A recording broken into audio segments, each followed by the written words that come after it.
ಆತ್ಮೀಯ ಸ್ನೇಹಿತರೆ, ತಮಗೆಲ್ಲ ಅಥರ್ವ ಯೂಟ್ಯೂಬ್ ಚಾನಲ್ಗೆ ಸ್ವಾಗತ. ಸ್ನೇಹಿತರೆ, ಯಾರಾದರೂ ಮೊದಲ ಬಾರಿಗೆ ನಮ್ಮ ಯೂಟ್ಯೂಬ್ ಚಾನಲ್ಗೆ ಭೇಟಿ ನೀಡ್ತಾ ಇದ್ದರೆ ಸಬ್ಸ್ಕ್ರೈಬ್ ಮಾಡ್ಕೊಳ್ಳೋದನ್ನು ಮರಿಬೇಡ್ರಿ. ಸ್ನೇಹಿತರೆ, ರಾಜ್ಯದಲ್ಲಿ ನೇಮಕಾತಿಗಳು ಮತ್ತಷ್ಟು ವಿಳಂಬ, ಮತ್ತಷ್ಟು ಬೇಸತ್ತ ಉದ್ಯೋಗಾಕಾಂಕ್ಷಿಗಳು ಅಂತಕ್ಕಂಥದ್ದು ಇಂದಿನ ಪ್ರಜಾವಾಣಿ ಪತ್ರಿಕೆಯಲ್ಲಿ ಪ್ರಕಟ ಆಗಿರತಕ್ಕಂಥದ್ದು. ಸ್ನೇಹಿತರೆ, ಆಲ್ಮೋಸ್ಟ್ ಯಾವುದೇ ರೀತಿಯ ನೋಟಿಫಿಕೇಶನ್ ಮಾಡುವಂತಹ ಸಾಧ್ಯತೆಗಳು ಅಥವಾ ಲಕ್ಷಣಗಳು ಸರ್ಕಾರದಿಂದ ಕಂಡು ಬರ್ತಾ ಇಲ್ಲ. 50ರಿಂದ 56%ಗೆ ರೋಸ್ಟರ್ ಬಿಂದುಗಳನ್ನ ನಿರ್ಣಯ ಮಾಡಿದ್ರು. ಅದಕ್ಕೆ ಮತ್ತೆ ಕೆಲವೊಂದಿಷ್ಟು ತಡೆಯಾಜ್ಞೆಯನ್ನು ತಗೊಂಡ್ಬಂದು 50ರ ಮೀಸಲಾತಿ ಪ್ರಮಾಣ ಮತ್ತು ರೋಸ್ಟರ್ ಬಿಂದುಗಳಂತೆ ನೇಮಕಾತಿ ಅಧಿಸೂಚನೆ ಹೊರಡಿಸುವುದು. ಫೆಬ್ರವರಿ 27ರಂದು ಸರ್ಕಾರ ಏನು ಮಾಡಿತ್ತು ಅಂದರೆ ಆದೇಶವನ್ನು ಕೂಡ ಹೊರಡಿಸಿತ್ತು. ಹೈಕೋರ್ಟ್ ಅಂತಿಮ ಆದೇಶಕ್ಕೆ ಒಳಪಟ್ಟು ನೇಮಕಾತಿ ಮಾಡುವಾಗ 6% ಏನು ಹುದ್ದೆಗಳಿದಾವಲ್ಲ ಅವನ್ನ ಕಾಯ್ದಿರಿಸಬೇಕು ಅಂತೇಳಿ ತನ್ನ ಒಂದು ಆದೇಶದಲ್ಲಿ ಕೂಡ ತಿಳಿಸಿತ್ತು. ಆದರೆ ಈ ಒಳ ಮೀಸಲಾತಿ ಅಂತಕ್ಕಂಥದ್ದನ್ನ ಅಡಾಪ್ಟ್ ಮಾಡಿಕೊಂಡೇ ನೀವು ಹೊಸ ನೇಮಕಾತಿ ಮಾಡ್ರಿ ಅನ್ನುವಂತಹ ಕೆಲವೊಂದಿಷ್ಟು ಕೂಗುಗಳು ಕಂಡು ಬರ್ತಾ ಇದೆ.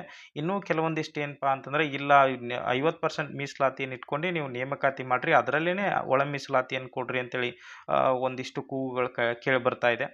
ಬಟ್ ಇವಾಗ ಪ್ರಸ್ತುತ ಏನಪ್ಪಾ ಅಂದ್ರೆ ಸರ್ಕಾರ ಯಾವುದೇ ರೀತಿ 50% ಆಗಿರ್ಬೋದು, 56% ಆಗಿರ್ಬೋದು, ಅಥವಾ ಒಳ ಮೀಸಲಾತಿಯನ್ನ ಅಡಾಪ್ಟ್ ಮಾಡ್ಕೊಂಡಾಗಿರ್ಬೋದು, ಅಥವಾ ಒಳ ಮೀಸಲಾತಿ ಹೊರತುಪಡಿಸಿ ಆಗಿರ್ಬೋದು, ನೇಮಕಾತಿ ಮಾಡಬೇಕು ಅನ್ನುವಂತಹ ಒಂದು ಚಿಂತನೆ ಇಲ್ಲಿ ಕಂಡು ಬರ್ತಾ ಇಲ್ಲ ಸ್ನೇಹಿತರೆ. ಆಲ್ಮೋಸ್ಟ್ ತಾವೆಲ್ಲ ಗಮನಿಸಬಹುದು 56,432 ಹುದ್ದೆಗಳನ್ನ ಆಲ್ರೆಡಿ ನೋಟಿಫಿಕೇಶನ್ ಮಾಡ್ತೀವಿ ಅಂತೇಳಿ 30 ದಿನಗಳಲ್ಲಿ ನೇಮಕಾತಿಯನ್ನು ಮಾಡಿ ನಾವು ಅಧಿಸೂಚನೆಯನ್ನು ಹೊರಡಿಸ್ತೀವಿ ಅಂತೇಳಿ ಸರ್ಕಾರ ಹೇಳಿತ್ತು. ಬಟ್ ಯಾವುದೇ ರೀತಿಯ ಅಂತ ಕ್ರಮವನ್ನ ತೆಗೆದುಕೊಂಡಿಲ್ಲ ಸ್ನೇಹಿತರೆ. ಓಕೆನಾ.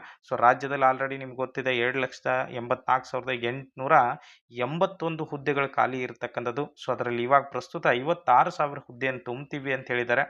ಇನ್ನು ಯಾವಾಗ ಅದನ್ನು ತುಂಬ್ತಾರೆ ಅಥವಾ ನೋಟಿಫಿಕೇಶನ್ ಅಂತಕ್ಕಂಥದ್ದು ಇನ್ನು ಎಷ್ಟು ದಿನ ಹೋಗ್ತದೆ ಅಂತಕ್ಕಂಥದ್ದು ಯಾವುದೇ ರೀತಿಯ ಒಂದು ಭರವಸೆಯನ್ನು ಸರ್ಕಾರ ಕೊಡ್ತಾ ಇಲ್ಲ.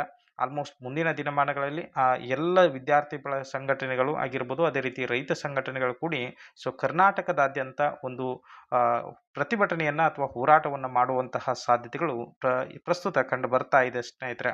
ಓಕೆನಾ. ಇಲ್ಲಿ ಮುಂದಿನ ನೋಡ್ರಿ 2027 ಆಗಿರ್ಬೋದು, 26 ಆಗಿರ್ಬೋದು, ಸುಮಾರು ಜನ ಮತ್ತೆ ನಿವೃತ್ತಿಯನ್ನ ಹೊಂದ್ತಾ ಇದ್ದಾರೆ. ಓಕೆನಾ. ಆಲ್ಮೋಸ್ಟ್ 86,398 ಏನು ಹುದ್ದೆಗಳು ಮುಂದಿನ 5 ವರ್ಷಗಳಲ್ಲಿ ನಿವೃತ್ತಿ ಆಗ್ತಾ ಇರತಕ್ಕಂಥದ್ದು ಸ್ನೇಹಿತರೆ. ಓಕೆನಾ.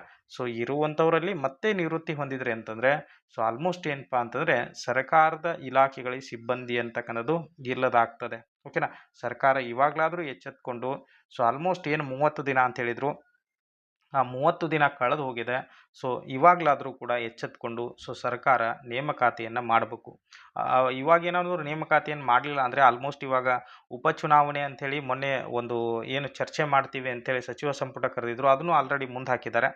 ಮುಂದೆ ಇವಾಗ ZP ಎಲೆಕ್ಷನ್ ಆಗಿರ್ಬೋದು, ಗ್ರಾಮ ಪಂಚಾಯತ್ ಇಲೆಕ್ಷನು, ತಾಲೂಕ್ ಪಂಚಾಯತಿ ಇಲೆಕ್ಷನು ಇವೆಲ್ಲ ಬಂದು ಅಂತಂದರೆ ಆಲ್ಮೋಸ್ಟ್ ಮತ್ತೆ 3ರಿಂದ 4 ತಿಂಗಳು ಇವರು ಏನು ಮಾಡ್ತಾರೆ ಅಂದರೆ ಅದೇ ಒಂದು ನೆಪವನ್ನು ಇಟ್ಕೊಂಡು ಮುಂದೆ ಹಾಕುವಂತಹ ಸಾಧ್ಯತೆಗಳಿದೆ. ಈ ಹೋರಾಟಗಳಾಗಿರ್ಬೋದು ಅತಿ ತೀವ್ರವಾದಾಗ ಮಾತ್ರ ಏನಾಗ್ತದೆ ಅಂತಂದರೆ ಪ್ರಸ್ತುತ ಒಂದು ನೇಮಕಾತಿ ಅಂತಕ್ಕಂಥದ್ದು ಆಗುವಂತಹ ಸಾಧ್ಯತೆಗಳು ಇದೆ ಸ್ನೇಹಿತರೆ. ಓಕೆನಾ. ಇದು ಇವತ್ತಿನ ಒಂದು ಅಪ್ಡೇಟ್ಸ್ ಆಗಿರ್ತದೆ. ನೋಡೋಣ ಮುಂದಿನ ತೀರ್ಮಾನಗಳಲ್ಲಿ ಯಾವ ರೀತಿಯಾಗಿ ತೀರ್ಮಾನವನ್ನು ಸರ್ಕಾರ ತೆಗೆದುಕೊಳ್ತದೆ ಅನ್ನೋದನ್ನ. ಎಲ್ರಿಗೂ ಕೂಡ ಧನ್ಯವಾದಗಳು ಸ್ನೇಹಿತರೆ.